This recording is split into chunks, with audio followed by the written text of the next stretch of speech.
Hello दोस्तों, स्वागत है आपका मेरे YouTube चैनल पे। जैसा कि आपको पता है कि हम जो टॉपिक डिस्कस कर रहे हैं वो है हमारा LR0 पार्सर। तो LR0 पार्सर में हमने पिछली दो वीडियो में छोटे छोटे पार्ट को कंप्लीट किया था। आज मेन पार्ट जो कि जितने भी पार्सर है, अगर आपने आज इस वीडियो को सुन लिया, क्योंकि कैनोनिकल कलेक्शन हम यहाँ पर तैयार करेंगे। यहाँ पर हम तैयार करेंगे किस तरह से हम पार्सिंग टेबल को क्रिएट करते हैं। तो धीरे धीरे हम सारे जितने भी छोटी छोटी टर्म्स हमने पिछली दो वीडियो में क्लियर की थी वो सारी की सारी हम यहाँ पर अप्लाई करेंगे। तो जैसे कि आपको पता है, स्टार्टिंग में ये हमें दी हुई है ग्रामर जी। जी एक ग्रामर दी हुई है, ठीक है। अब इसका हम क्या बनाएंगे, यहाँ पर canonical collection of items prepare करेंगे, ठीक है। तो उसके लिए सबसे पहला स्टेप होता है, जो भी ग्रामर हमें दी हुई है उस ग्रामर के कॉरस्पॉन्डिंग हम यहां पर क्या बनाएंगे, ऑगमेंटेड ग्रामर। इसके कॉरस्पॉन्डिंग एक जी डैश बनाएंगे जिसका नाम होगा ऑगमेंटेड ग्रामर। उसमें क्या होता है, हमारी सबसे पहले हम S dash tends to starting symbol in the right hand side. जो भी स्टार्टिंग सिंबल हमारा पिछली ग्रामर में था वो क्या था, हमारा एस। तो हम यहां पर एस इंट्रोड्यूस कर देंगे, ठीक है।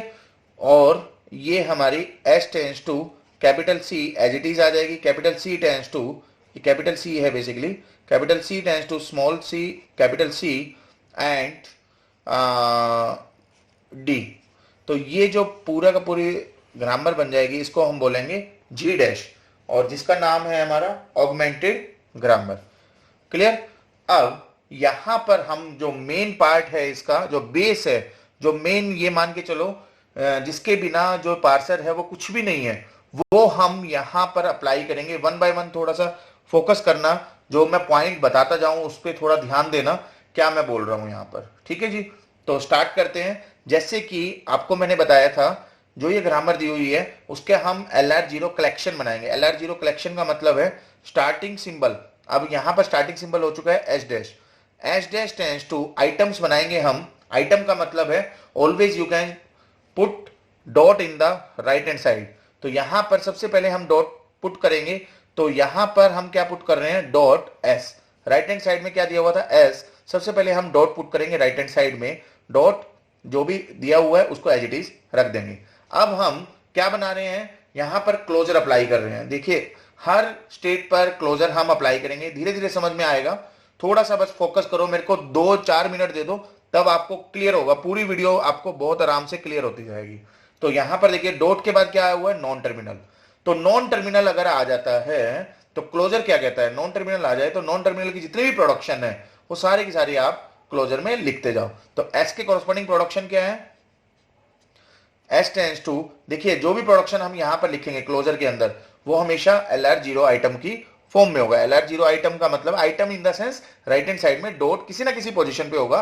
तो हम हमेशा यहां पर स्टार्ट कर रहे हैं, अभी इनिशियल स्टेज पे है, तो डॉट पहले आएगा, उसके बाद जो भी लिखा हुआ है that is the combination of terminal and non terminal. It may be terminal और it may be set of non terminal. तो जो भी लिखा हुआ है हमने डॉट लिखा, और राइट हैंड साइड में जो भी एज इट इज लिखा हुआ है वो as it is put up कर दिया। क्लियर।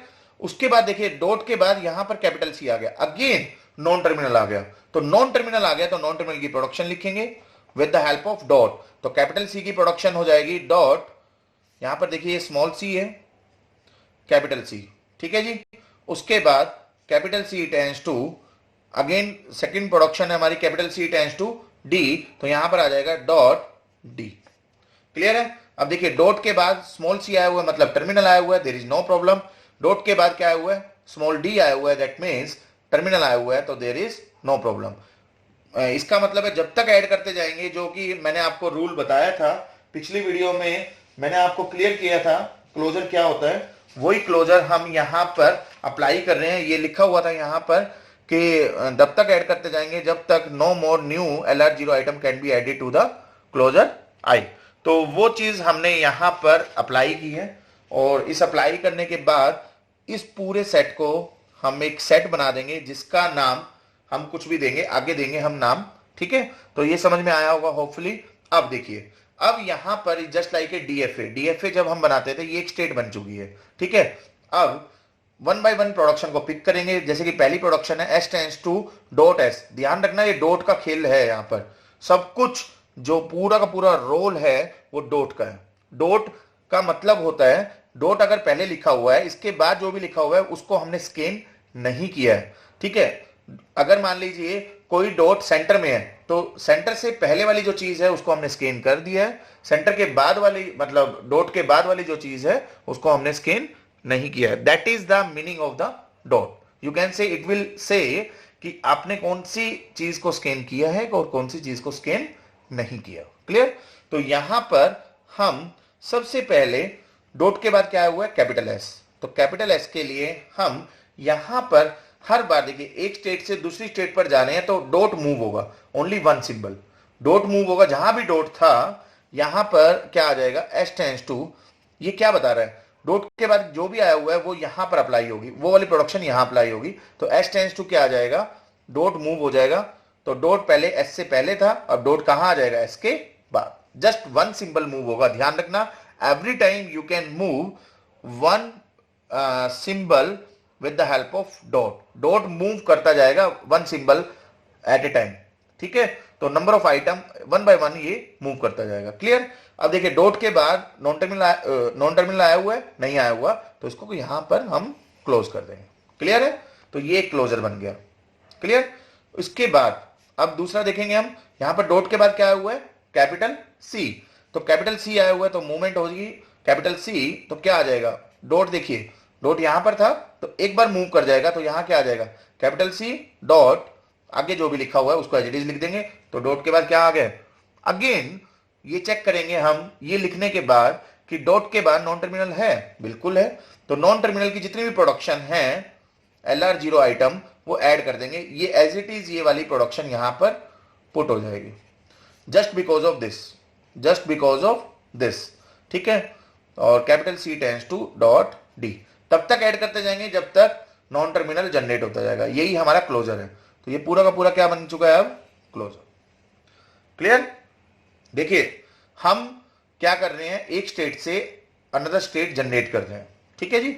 अब नेक्स्ट है हमारा डॉट के बाद, देखिए पहली प्रोडक्शन को सोल्व कर लिया यहां पर चले गए, दूसरी प्रोडक्शन को सोल्व किया यहां चले गए। अब स्टूडेंट्स गलती क्या करते हैं, आगे वाली प्रोडक्शन को देखते ही नहीं है, क्यों, क्योंकि ये ऐड हो गया है। प्लीज ध्यान रखना ये ऐड क्यों हुआ है, क्योंकि ये डॉट के बाद नॉन टर्मिनल था, ये इससे कोई रिलेशन नहीं है। अब डॉट के बाद क्या है स्मॉल सी, तो स्मॉल सी की मूवमेंट होगी यहां पर, जितनी भी यहां पर प्रोडक्शन है उतनी मूवमेंट हम करेंगे, प्रोडक्शन के अकॉर्डिंग डिपेंड नहीं करता। ये डॉट के बाद जितने भी टर्मिनल या नॉन टर्मिनल आए हुए सबकी प्रोडक्शन की मूवमेंट आएगी यहां पर, ठीक है जी।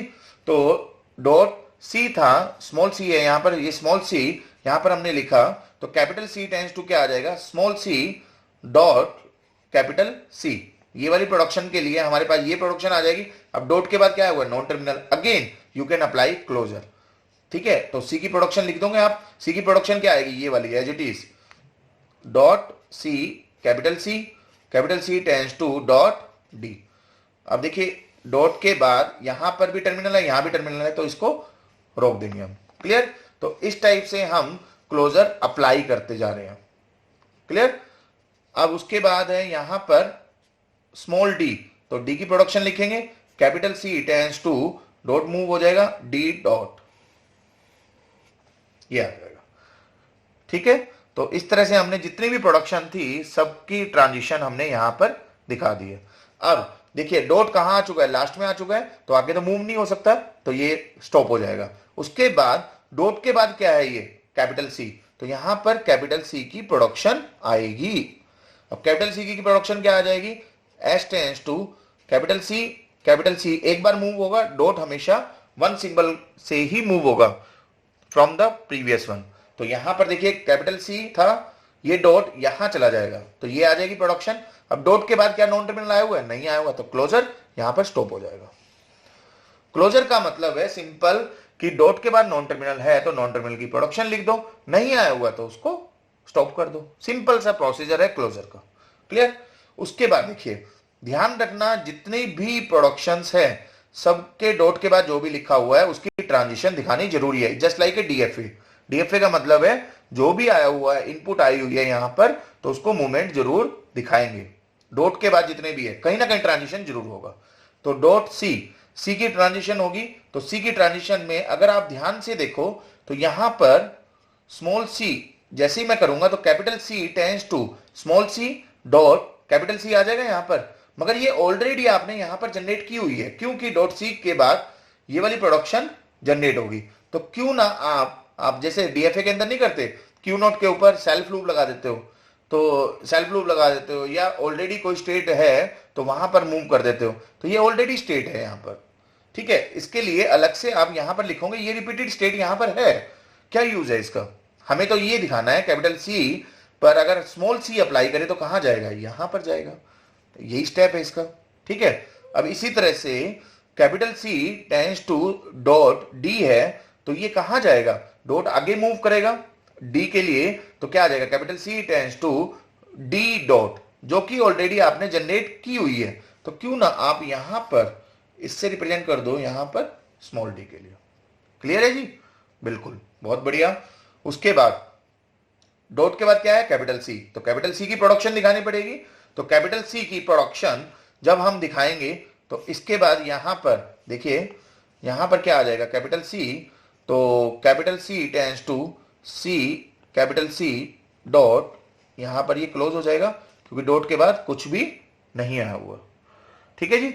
उसके बाद देखते हैं हम स्मॉल सी की प्रोडक्शन देखेंगे। स्मॉल सी की प्रोडक्शन हमने पहले से ही जनरेट की हुई है, यही वाली सेल्फ लूप में ही आ जाएगा। तो क्यों ना हम यहां पर स्मॉल सी के लिए ये कह रहा है कि वापस यही वाली ट्रांजिशन आ जाएगी। ठीक है, और स्मॉल डी के लिए यहां पर चला जाएगा, वापस हमें बनाने की जरूरत नहीं है। ठीक है, इससे नेक्स्ट स्टेप क्या होगा, यही वाली स्टेट हो जाएगी। ठीक है, जो स्टेट बन चुकी है उसको हम दोबारा नहीं बनाएंगे। ठीक है जी। तो अब देखिए ये वाला सारा कंप्लीट हो गया हमारा। अब यहां पर आएंगे हम नेक्स्ट स्टेप पर। डॉट जो है लास्ट में आ चुका है, ये भी कंप्लीट हो गया। डॉट जो है लास्ट में आ चुका है, आगे मूव नहीं होगा, तो ये भी कंप्लीट हो गया। तो हमारा पूरा का पूरा कंप्लीट हो चुका है। इसको बोलते हैं हम कैनोनिकल कलेक्शन ऑफ सेट्स। इसको नाम देते हैं हम कैनोनिकल कलेक्शन ऑफ सेट्स। ठीक है, ये होता है हमारा कैनोनिकल कलेक्शन ऑफ सेट। इसका नेम करेंगे हम, जैसे इसको मैंने नाम दे दिया आई नॉट, इसको नाम दे दिया आई वन, इसको नाम दे दिया हमने I two, I three, just like a state name, I four, I five and I six. इतना हमने कंप्लीट कर लिया। उसके बाद इसकी हम टेबल जनरेट करेंगे। ये इंपॉर्टेंट पॉइंट था, कैनोनिकल कलेक्शन कैसे हम जनरेट करते हैं। इसके बाद हम इसकी क्या टेबल जनरेट करेंगे। तो टेबल जनरेट करने के लिए देखिए मैंने यहां पर ही एग्जाम्पल मैं लिख रहा हूं, यहां पर आपको क्लियर हो जाएगा जो मैं आपको समझाना चाह रहा हूं मेन पॉइंट। अभी पहले ये समझ लेते हैं हम। देखिए, तो यहां पर नेक्स्ट है constructing parsing table. Parsing table को हम कंस्ट्रक्ट करेंगे। ठीक है जी। तो कंस्ट्रक्ट जब हम करेंगे, अभी मैं पहले ये समझा देता हूं आपको, फिर उसके बाद हम टेबल को डिस्कस करेंगे। तो देखिए पार्सिंग टेबल को जब हम जनरेट करेंगे, देखिए हमने अभी देखा था आई नोट था, आई वन, आई टू, इस टाइप से था। इसको मैंने आई और आई जे, आई के ले लिया। तो यहां पर दो पार्ट होंगे। देखिए टेबल के अंदर दो पार्ट है। जब हम टेबल जनरेट करेंगे तो एक साइड तो स्टेट लिखेंगे, स्टेट नंबर आई जे के, ये स्टेट नंबर है। ठीक है, कैसे जनरेट होगा वो मैं आपको क्लियर ही कर देता हूं, साथ साथ एग्जाम्पल से हम क्लियर करते जाते हैं। देखिए कैसे हम करेंगे। तो यहां देखिए ये वाली जो स्टेट है, ये पोजीशन, हाँ क्लियरली आपको दिख रहा है। तो यहां पर आप देखिए ये स्टेट नंबर लिखा है मैंने। टोटल स्टेट कितनी थी यहां पर आप देख सकते हो, I naught, I one, I two, I three, I four, I five, I six. I naught से आई सिक्स, तो मैंने 0 से 6, ये आई मतलब 0 से 6 का मतलब यही है, स्टेट नंबर है ये। ठीक है जी। तो पार्सिंग टेबल जनरेट कर रहे हैं हम with the help of canonical collection of sets. ठीक है, बहुत इंपॉर्टेंट पॉइंट है ये। अगर ये समझ में आ गया, यही एलआर पार्सर है बेसिकली। अगर ये आपने क्लियरली बना लिया तो आप एलआर पार्सर बिल्कुल करेक्ट वे में जा रहे हो। ठीक है, तो आई नोट पर देखिए यहां पर दो पार्ट है, गो टू और एक्शन। एक्शन में हम टर्मिनल लिखेंगे, गो टू के अंदर हम नॉन टर्मिनल लिखेंगे। तो कैसे हम लिखेंगे, तो 0 पर कैपिटल एस के थ्रू हम कहां मूव कर रहे हैं, 1। तो 0 पर कैपिटल एस के थ्रू हम कौन सी स्टेट पर जा रहे हैं, 1 पर। यहां पर हमें स्टेट नंबर लिखना है सिर्फ। एक्शन के अंदर हम लिखेंगे शिफ्ट हो रहा है, रिड्यूस हो रहा है, एक्सेप्ट हो रहा है या एरर आ रहा है। 4 एक्शन होंगे। देखिए 2 पार्ट है, गो टू पार्ट और एक्शन पार्ट। मैंने पिछली वीडियो में आपको समझाया था गो टू का मतलब क्या होता है, ठीक है। तो उसी तरह से हम यहां पर वही चीज हम परफॉर्म कर रहे हैं, जैसे कि क्लोजर और गो टू। क्लोजर और go to just like a similar of the first and follow, 2 function होते हैं हमारे ये। तो यहां पर 0 के कॉरस्पॉन्डिंग हमने देखा कैपिटल एस से कहां पर जा रहा है, ये 1 पर। 0 के कॉरस्पॉन्डिंग कैपिटल सी से कहां पर जनरेट कर रहा है, ये I2। 0 पर कैपिटल सी के लिए कहां जा रहा है, ये 2 पर, ठीक है जी। अब 0 पर स्मॉल सी का मतलब एक्शन पार्ट होगा, कहां मूव कर रहा है, ये मूव कर रहा है I3 पर। I3 का मतलब है 0 विद 0 स्मॉल सी के लिए कहां मूव कर रहा है, ये मूव कर रहा है S3, ठीक है। मूव कर रहा है तो इसका मतलब है शिफ्टिंग हो रही है, ठीक है। अभी मैं बताऊंगा आपको रिड्यूस कब होगा और शिफ्टिंग कब होगी। उसके बाद है 0 पर स्मॉल डी के लिए कहां पर मूव कर रहा है, ये मूव कर रहा है। मूव करने का मतलब है डॉट मूव हो रहा है, डॉट मूव हो रहा है तो इसका मतलब शिफ्टिंग हो रही है। तो यहां क्या मूव कर देगा, ये S4। क्लियर है। अगर डॉट मूव कर रहा है तो शिफ्टिंग हो रही है। शिफ्टिंग का मतलब है सिंपल इनपुट जो है वो स्टैक पर पुश कर रहे हैं। क्लियर। अब देखिए नेक्स्ट स्टेट है 1 हमारी ऐसी स्टेट है जो कि फाइनल स्टेट है। ये ऑगमेंटेड ग्रामर की फाइनल आइटम है। फाइनल आइटम कौन सी होती है, जब डॉट हमारा लास्ट में आ जाए। फाइनल आइटम किसको बोलते हैं हम, जब डॉट जो है वो लास्ट में आ जाए। तो डॉट हमारा लास्ट में आ चुका है, हमें सारी फाइनल आइटम को देखना है। फाइनल आइटम यहां पर ये ऑगमेंटेड ग्रामर वाली है। तो ऑगमेंटेड ग्रामर में क्या कहता है, 1 विद डॉलर आप एक्सेप्ट कर दो। मतलब जब हम पार्सिंग करेंगे इनपुट को पार्स करते करते अगर हम ऑगमेंटेड ग्रामर पे पहुंच चुके हैं तो इसका मतलब है कि you can start from the input and towards to the starting symbol. तो बॉटम अप पार्सिंग ने कंप्लीट कर दिया, तो आपकी वो जो इनपुट है वो एक्सेप्टेबल इनपुट हो चुकी है। ये सिर्फ और सिर्फ पहला ही एक ऐसा केस होगा जो एक्सेप्ट होगा। देखिए एक्शन के अंदर 4 ऑपरेशन होंगे, एक्सेप्ट होगा, शिफ्टिंग होगी। जैसे शिफ्ट किया हमने, एस का मतलब है शिफ्ट, एक्सेप्ट का मतलब है एक्सेप्ट हो गई, ठीक है। या तो रिड्यूस होगा, एक्सेप्ट होगा, या शिफ्टिंग होगी, या अगर खाली एंट्री है तो एरर होगा। 4 ही ऑप्शन हमारे बचते हैं एक्शन के अंदर। क्लियर। उसके बाद है 2 देखिए यहां पर ध्यान से देखो, 2 के कॉरस्पॉन्डिंग कैपिटल सी पर कहां जा रहा है, with the help of I2 with capital C कहां मूव कर रहा है, ये मूव करने का मतलब है गो टू। देखिए कैपिटल सी का मतलब है नॉन टर्मिनल। तो 2 पर कैपिटल सी के लिए कहां, मैं यहां पर रिप्रेजेंट कर देता हूं तो ज्यादा क्लियर होगा। 2 विद कैपिटल सी कहां जनरेट कर रहा है, ये 5, ठीक है। 2 विद स्मॉल सी कहां मूव कर रहा है, 3।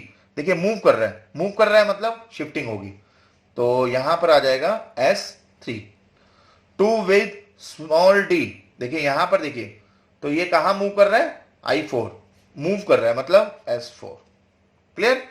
तो 3 स्टेट थी, 3 प्रोडक्शन थी, 3 आपने मूवमेंट दिखा दी, 2 एक्शन के लिए, 1 गो टू के लिए, क्योंकि एक नॉन टर्मिनल था और 2 टर्मिनल थे। तो बहुत क्लियरली आपको क्लियर होता जाएगा। मेरे को नहीं लग रहा कि कहीं पर आपको प्रॉब्लम आ रही होगी। तो अगर आपको कहीं प्रॉब्लम भी है, कोई छोटा मोटा पॉइंट नहीं समझ में आया, तो एक बार पीछे जाके थोड़ा क्लियर कर लेना, ठीक है जी। उसके बाद है 3 विद, यहां पर देखिए 3 प्रोडक्शन है, तो ऑब्वियसली कैपिटल सी के लिए हम देखेंगे कहां मूव कर रहा है, I6। तो 3 विद कैपिटल सी कहां मूव कर रहा है, 6। 3 with small C itself move कर रहा है, तो S3 पर ही रह रहा है। और 3 विद स्मॉल डी कहां जा रहा है, I4।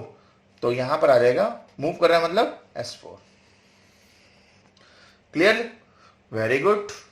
उसके बाद देखिए, उसके बाद हम कैसे करते हैं, यहां पर 4 कहां पर है, ये 4 पर देखिए ध्यान से देखना, 4 के अंदर कोई मूवमेंट नहीं हो रही क्योंकि डॉट जो है वो लास्ट में आ चुका है। जब कभी भी कोई भी फाइनल आइटम, ये ध्यान रखना, ये वाला मेन पॉइंट है, अगर फाइनल आइटम कोई किसी प्रोडक्शन के अंदर आ गई है तो उसके लिए हम रिड्यूस ऑप्शन करेंगे। रिड्यूस ऑप्शन का मतलब है आगे मूव ही नहीं हो रहा, तो शिफ्टिंग तो नहीं हो रही। फाइनल आइटम है, कोई स्टार्टिंग सिंबल नहीं है तो एक्सेप्ट भी नहीं होगा। तो दोनों चीज नहीं होगी तो क्या बच गया, रिड्यूस। ठीक है, तो रिड्यूस कैसे करेंगे, देखो ध्यान से, जो भी प्रोडक्शन है उनको नंबरिंग करेंगे हम। इसको नंबर 1 करेंगे, इसको नंबर 2 करेंगे और इसको नंबर 3 देंगे। ठीक है, तो रिडक्शन में जो प्रोडक्शन हमें दी हुई थी ग्रामर के अंदर, उसकी नंबरिंग कर दी हमने। अब ये देखिए कौन सी प्रोडक्शन हमारी रिडक्शन के लिए आ रही है। तो सी डिराइव डी, कौन सी प्रोडक्शन नंबर है ये प्रोडक्शन नंबर है 3। तो एलआर पार्सर क्या कहता है, जब कभी भी रिडक्शन, रिडक्शन कब होगी, ध्यान रखना, रिडक्शन तब होगी जब किसी भी स्टेट के अंदर फाइनल आइटम आ जाती है, रिडक्शन तभी होगी। तो रिडक्शन हम परफॉर्म करेंगे, सी डिराइव डी की प्रोडक्शन नंबर क्या है 3। तो यहां पर एलआर पार्सर, LR0 पार्सर क्या कहता है, हम LR0 पार्सिंग टेबल बना रहे हैं। तो LR0 पार्सिंग टेबल ये कहता है जब कभी भी रिडक्शन परफॉर्म हो तो आपको एक्शन के अंदर ही, देखिए रिडक्शन लिखेंगे तो जितनी भी इनपुट है सब जगह आपको वो नंबर लिख देना है, सब जगह रिड्यूस कर देना है। तो R3 ऑटोमेटिकली जितनी भी एक्शन पार्ट में जो भी इनपुट होगी वहां पर हम R3 लिख देंगे। ठीक है जी, क्यों लिखा हमने, क्योंकि रिडक्शन हो रहा था, फाइनल आइटम जनरेट हो रही थी। क्लियर। उसके बाद I5 देखिए यहां पर ये वाली, ये भी फाइनल आइटम है तो रिडक्शन परफॉर्म होगा। इसका नंबर क्या है, सेकंड नंबर है। तो I5 में R2 जो भी एक्शन पार्ट में लिखा हुआ है सबके कॉरेस्पॉन्डिंग हम रिडक्शन परफॉर्म कर देंगे।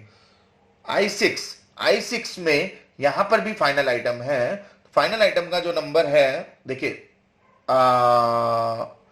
ये वाला जो था कैपिटल सी वाला वो नंबर 1 था, तो R1 हो जाएगा। ये थोड़ा सा ध्यान रखना, ये R1 है क्योंकि नंबर जो है I5 के अंदर वो 1 है। I6 उसके अंदर जो प्रोडक्शन है उसका नंबर है सेकेंड, तो यहां हो जाएगा R2 और R2। ठीक है, so this is all about the parsing table. Parsing table हम कैसे कंस्ट्रक्ट करते हैं LR0 पार्सिंग के अंदर। ठीक है जी, ये यही यहां पर समझाया हुआ है, कंस्ट्रक्टिंग पार्सिंग टेबल। अब उसके बाद है यहां पर जब हम पार्सिंग टेबल कंप्लीट कर लेते हैं उसके बाद कुछ प्रॉब्लम आती है। कई बार क्वेश्चन आता है कि ये LR0 पार्सिंग टेबल, ये LR0 पार्सर है या नहीं है, तो उसको चेक करने के लिए हम कॉन्फ्लिक्ट चेक करेंगे। कॉन्फ्लिक्ट का मतलब होता है प्रॉब्लम, कि LR0 पार्सर कब उसको पार्स नहीं करेगा। पहली चीज कि एम्बिग्यूअस ग्रामर नहीं होनी चाहिए, नॉट एम्बिग्यूअस ग्रामर। ये तो आपको पता ही है कि जितनी भी ग्रामर है वो अनएम्बिग्यूअस ग्रामर होगी तो ही पार्सर अप्लाई होगा, चाहे वो टॉप डाउन है या बॉटम अप पार्सर है, एक्सेप्ट ऑपरेटर प्रेसिडेंस पार्सर। ठीक है, पहली चीज तो एम्बिग्यूअस नहीं होना चाहिए। दूसरा ये कहता है LR0 पार्सर कब अप्लाई होगा, जब उसके अंदर कोई भी कॉन्फ्लिक्ट नहीं होगा। कौन से कॉन्फ्लिक्ट होते हैं, हमारे दो टाइप के कॉन्फ्लिक्ट होते हैं, शिफ्ट रिड्यूस कॉन्फ्लिक्ट और reduce conflict. Shift reduce conflict का मतलब है जब आप एक स्टेट से दूसरी स्टेट पर जा रहे हो। देखिए रिडक्शन कब परफॉर्म होता था, जब फाइनल आइटम उस स्टेट के अंदर आ जाए तभी रिडक्शन परफॉर्म हुआ था। अभी हमने देखा कि रिडक्शन कब परफॉर्म हुआ था। ये देखिए I4 के अंदर, I5 के अंदर, I6 के अंदर रिडक्शन परफॉर्म हुआ था। क्यों, I4 के अंदर था हमारा प्रोडक्शन थी हमारी capital C tends to small d dot. I5 के अंदर था capital S tends to capital C dot. और 6 के अंदर था हमारा capital C tends to small c capital C dot. तो इस टाइप की जो प्रोडक्शन थी वहां पर हमने रिडक्शन परफॉर्म किया था। तो मैं ये बताना चाह रहा हूं आपको कि शिफ्ट रिड्यूस में शिफ्टिंग कब होगी। जैसे कि यहां पर देखिए एग्जांपल मैंने लिखा हुआ है I0 से I1। तो I0 के अंदर एक तो शिफ्टिंग हो रही है ए के लिए, ठीक है, ए के लिए शिफ्टिंग हो रही है ऑब्वियसली, नॉट पर जीरो स्टेट पर ए के लिए कहां मूव कर रहा है ये 1 पर, मतलब S1 हो रहा है। अब I0 के अंदर फाइनल आइटम भी है, फाइनल आइटम है तो इसका नंबर हमने दिया, प्रोडक्शन नंबर 2 दिया। तो ये जितने भी एक्शन पार्ट, ये एक्शन पार्ट है बेसिकली, पूरे एक्शन पार्ट में R2 लिख देगा। तो ये वाले जो सिचुएशन आ गई, आई नोट पर ए के लिए शिफ्टिंग भी हो रही है और रिड्यूस भी हो रहा है, तो इसको बोलते हैं हम SR conflict, shift reduce conflict. अगर ये वाली सिचुएशन आ गई, ठीक है, तो ये एलआर पार्सर अप्लाई नहीं कर सकता, मतलब एलआर पार्सर नहीं होगा। दूसरी सिचुएशन है कि आरआर कॉन्फ्लिक्ट भी हो सकता है। आरआर कॉन्फ्लिक्ट का मतलब क्या है, दो कॉन्फ्लिक्ट आ गए, वो भी दोनों रिड्यूस है, ठीक है। जैसे कि I1 है, I1 के अंदर दोनों में फाइनल आइटम आ गई, फाइनल आइटम आएगी तभी तो रिड्यूस होगा, ठीक है। दोनों का नंबर लिख दिया हमने 1 और 2। अगर I1 के अंदर ए और बी में फाइनल आइटम आई हुई है तो R1 R1 लिख देंगे, और दूसरी प्रोडक्शन भी आई हुई है फाइनल आइटम, तो R2 R2 लिख देंगे। तो यहां पर तो रिड्यूस कॉन्फ्लिक्ट आ गया।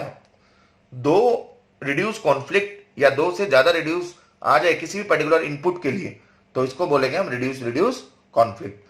तो इन दोनों में से कोई भी एक कॉन्फ्लिक्ट आ जाता है, शिफ्ट रिड्यूस या रिड्यूस, तो LR0 पार्सर फेल हो जाता है, ठीक है।